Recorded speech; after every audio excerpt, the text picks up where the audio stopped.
কৰিছিল আমাৰ ষ্টুডেণ্ট তিনিগৰাকী হেয়াৰ ষ্ট্ৰেইটনিং আৰু চুলিখিনি ৰিজাল্টটো চাওক খুব ধুনীয়া ৰিজাল্ট আহিছে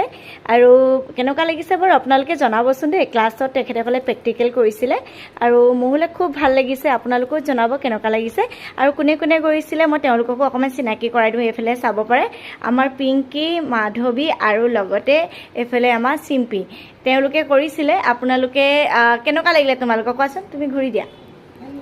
হা ভাল লাগিলে মানে ভালকে মানে কনফিডেন্সলি কাম মানে বুজি পাইছে না বস্তুখিনি যে কৰিব পাৰিবা নে নেক্সট বুজি পাইছো কৰিব পাৰিম পাৰিবা হা পাৰিম বুলি মানে আহিছে আৰু নেকি পাৰিম বুলি পুৰা কনফিডেন্ট আহিছে আৰু কেনেকুৱা চুলিত আজি কালাৰ কৰা চুলিত কৰিলা গম পালা নে কালাৰ কৰা চুলিত আমি কেনেকে কৰিব লাগে আৰু এফালে চাব পিংকি এফালে মাধৱী এফালে চিম্পি আৰু আমাৰ ষ্টুডেণ্টে হয় দে আৰু তোমাৰ কেনেকুৱা লাগিলে বহুত ধুনীয়া লাগিছে চুলিবিলাক ভাল লাগিছে আগতে চুলিটো ৰাফ আছিলে ন আৰু সঁচাকে ভাল লাগিছে খুব ধুনীয়া